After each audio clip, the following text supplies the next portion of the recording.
Hello everyone, welcome to my YouTube channel. तो आज हम डिस्कस करने वाले हैं टॉपिक एसएलआर। ठीक है। ये जो टॉपिक है आपका, ये टॉपिक है बैंकिंग चैप्टर से रिलेटेड। आपने सुना ही होगा इसके बारे में, स्टैच्यूटरी लिक्विडिटी रेशियो। अगर आपने एसएलआर, शॉर्ट में बेसिकली इसको बोला जाता है एसएलआर, स्टैच्यूटरी लिक्विडिटी रेशियो।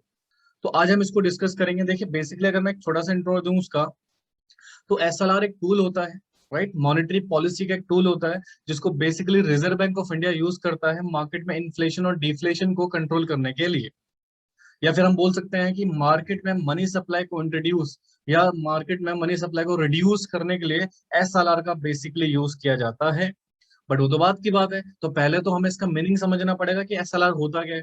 देखिए बिफोर हम इसकी थ्योरी में जाए, मैं छोटा सा कॉन्सेप्ट आपके साथ डिस्कस करूंगा, तो बिल्कुल ध्यान से आप सुनेंगे। ठीक है जी, तो बिल्कुल ध्यान से सुनना। छोटा सा कॉन्सेप्ट मैं आपके साथ डिस्कस करूंगा एसएलआर के बारे में। देखिए, अगर मैं कॉन्सेप्ट की बात करूं, जैसे कि for example reserve Bank of India. ठीक है जी। रिजर्व बैंक ऑफ इंडिया क्या करता है, कॉमर्शियल बैंकों के ऊपर, कॉमर्शियल बैंकों के ऊपर एक रेगुलेशन लगा देता है, या फिर यू कैन से रूल है, या you can say rules and regulation है। Example SLR. आरबीआई कमर्शियल बैंकों से कहता है कि आपका जो टोटल डिपॉजिट है, आपका जो टोटल डिपॉजिट है, लाइक में यहाँ पर एग्जाम्पल लेके चलते हैं, 1 लाख रुपए। ठीक है जी, हम एक छोटा सा स्मॉल फिगर एज्यूम कर लेते हैं कि बैंकों के पास जो टोटल डिपॉजिट है, लोगों का जो पैसा है मनी के फॉर्म में डिपॉजिट जो उन्होंने एक्सेप्ट किया हुआ है, वो 1 लाख रुपए है। ठीक है। तो रिजर्व बैंक ऑफ इंडिया कहता है कि आपको इस 1 लाख रुपए में से कुछ पैसा एज अ रिजर्व एसएलआर के फॉर्म में अपने पास होल्ड करके रखना। लेटेस्ट अज्यूम आरबीआई ने एसएलआर का रेट फिक्स किया 20%। हम एक छोटा सा फिगर ले लेते हैं एजम्पशन के बेसिस पे 20%। तो अगर मैं इसका 20% कैलकुलेट करूं, तो 20% अप्रोक्सीमेटली 20,000 हो जाएगा। ठीक है। तो रेस्ट हमारे पास कितना बच गया, 80,000, कौन, कमर्शियल बैंकों के पास। ठीक है। तो ये जो 20,000 है, इस 20,000 को बेसिकली बैंकों को एज ए एसएलआर अपने पास होल्ड करके रखना पड़ता है। इसको क्या करके बनना पड़ता है, होल्ड करके अपने पास, यानी कि सर इस पैसे को रिजर्व बैंक ऑफ इंडिया के कहने पर बैंक अपने पास होल्ड करके रखते हैं, इसके मार्केट में मनी सप्लाई नहीं कर सकते। यानी कि इस 20,000 रुपीज है, तो 20,000 रुपीज को या तो ये कैश के फॉर्म में अपने पास होल्ड कर सकते हैं, या तो ये आप गोल्ड के फॉर्म में कर सकते हैं, या कोई अनएंकम्बर्ड अप्रूव्ड सिक्योरिटी के फॉर्म में इसको क्या कर सकते हैं, सिक्योर्ड करके रख सकते हैं। पढ़ेंगे इन तीनों के बारे में, और इन तीनों को ही हम बोलते हैं लिक्विड एसेट्स।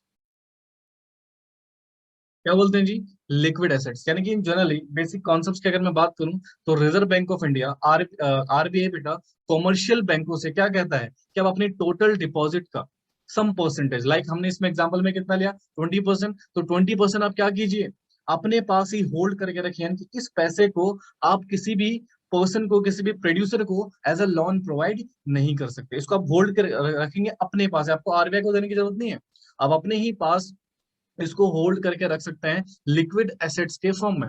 अब लिक्विड एसेट्स 3 तरह की होती हैं, हालांकि आगे इसको मैं काफी डिटेल में आपको पढ़ाऊंगा, राइट। तो पहला cash, gold and unencumbered approve security. अभी अनकम्बर्ड अप्रूव सिक्योरिटी क्या होती है, ये भी आगे पढ़ेंगे, राइट। तो this is the basic concept SLR के रिगार्डिंग। देखिए थ्योरी तो हमें डिस्कस करनी है, बट इसका कॉन्सेप्ट समझना बहुत जरूरी होता है। जब तक आपको कॉन्सेप्ट समझ में नहीं आएगा, देन डेफिनेटली टॉपिक व्यर्थ है।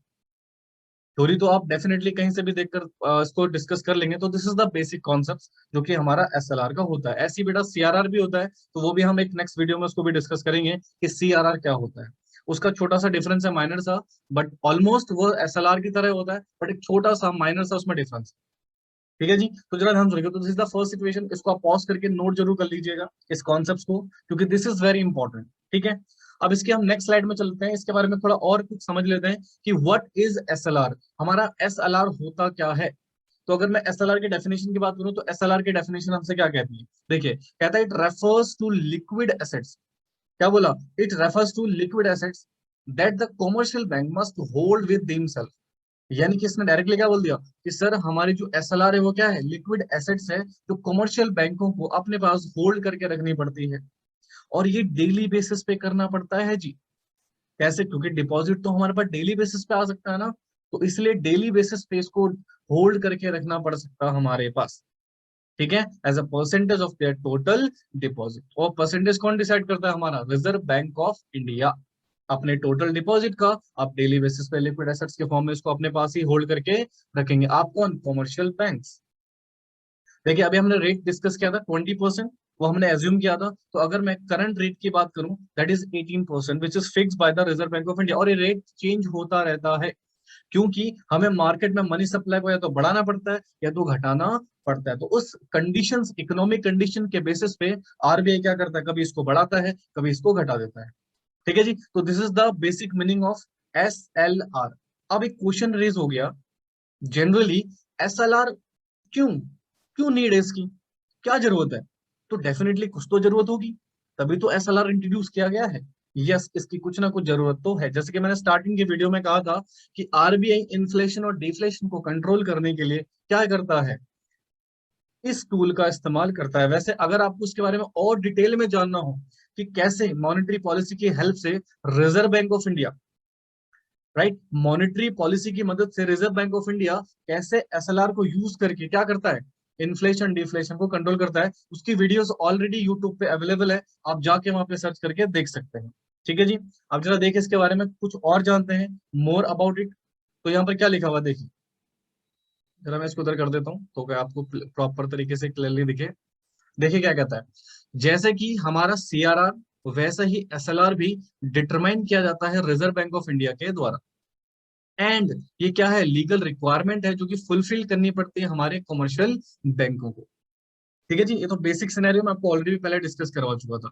अब देखिए वहां पर हमने एक लिक्विड एसेट्स के बारे में पढ़ा था कि लिक्विड एसेट्स के फॉर्म में आरबीआई कहता है कि कमर्शियल बैंकों को लिक्विड एसेट्स के फॉर्म में आप इसको रखिए। अब लिक्विड एसेट्स में क्या आ सकता है? आपका कैश आ सकता है, गोल्ड आ सकता है, या फिर अनएंकम्बर्ड अप्रूव्ड सिक्योरिटी। देखिए एक बड़ा सिंपल सा एग्जांपल देता हूँ उसको। कोई भी प्रॉपर्टी, एनी प्रॉपर्टी जो फ्री हो, फ्री फ्रॉम एनी लोन, ध्यान सुनना, फ्री फ्रॉम एनी लोन, यानी कि इसके ऊपर किसी भी तरह का लोन रेज नहीं किया गया है, उस प्रॉपर्टी को हम अनएंकम्बर्ड अप्रूव्ड सिक्योरिटी के नाम से जानते हैं, ठीक है जी। तो देखिए क्या लिखा हुआ है, दीज आर दोज सिक्योरिटीज, वो सिक्योरिटीज होती हैं against which no loans have been raise. इसके बारे में और डिटेल में यहाँ पर मैंने लिख रखा है, आप इसको प्रॉपर देख सकते हैं, रीड कर सकते हैं, लिख सकते हैं, राइट। तो this is the first situation, this is the second situation. अब यहाँ पर आते हैं सेकंड स्थिति पे, देखिए इसको पढ़ लेते हैं। कहते हैं the RBI use SLR, right, as a policy instrument, बताया था मैंने आपको, to impact the money creation by the commercial bank. अब देखिए SLR is increased to reduce the money creation by the commercial bank, and it is decreased to promote the commercial bank to create more credit।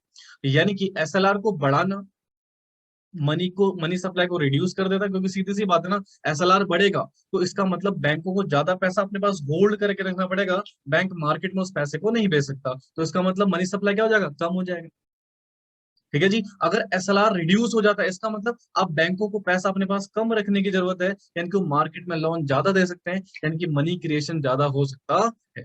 Yes और no? Yes. Again ये छोटा सा एक intro है, definitely अगर आपको इसके बारे में और डिटेल में समझना है तो उस वीडियो को जरूर देखें, राइट। उसमें मैंने काफी डिटेल में मॉनेटरी पॉलिसी को समझा रखा है, ठीक है। यही कहीं आई बटन पे आ गया होगा बेटा, उस पर क्लिक करके आप जरूर वहां पे जाके देखें, उसको अच्छे से पढ़ें, ठीक है जी। तो this is the basic introduction about the SLR, statutory liquidity ratio, right. आप अनकम्बर्ड अप्रूव सिक्योरिटी के बारे में और मोर डिटेल में यहाँ पर पढ़ सकते हैं, ठीक है जी। तो basic concepts and basic meaning of SLR यहाँ पर फिनिश अप हो गया। अगर आपको मनी सप्लाई के इंक्रीज और रिड्यूस के बारे में जानना है तो उस वीडियो को आप जरूर देखिएगा जो मैंने आपको रिकमेंड करी थी, ठीक है जी। तो इस बेसिकली वीडियो से अगर आपको कुछ इन्फॉर्मेशन मिली हो तो प्लीज इस वीडियो को शेयर कीजिए, एंड डेफिनेटली आप एक छोटा सा स्वीट सा कमेंट्स भी आप सेक्शन में डाल सकते हैं, कमेंट सेक्शन में, ताकि हमें थोड़ा बहुत मोटिवेट मिले कि हाँ हमारी वीडियो लोगों को पसंद आ रही है, ठीक है। चलिए तो आज के लिए इतना ही, ऐसे ही कुछ टॉपिक के साथ हम नेक्स्ट आते रहेंगे, तो प्लीज इस चैनल को सब्सक्राइब कीजिए ताकि आपको और अच्छी अच्छी इंटरेस्टिंग वीडियोस मिलते रहें। चलिए तब तक बाय बाय, टेक केयर, जय हिंद।